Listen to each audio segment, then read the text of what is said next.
Всем привет! Сегодня я на даче сжигаю палки вот эти. Что, поджигаем? Да! Погнали. Ведро где? Вот. Ага, ну все.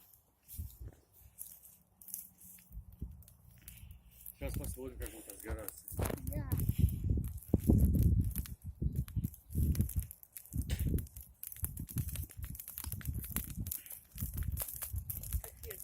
Воды-то набрали? Снимаем видео. Где ведро-то? Вон стоит. А Он что целый. оно не особо и горит? Вот здесь только они ждут, не с темы пока. Петрович, хорош там уже тушил.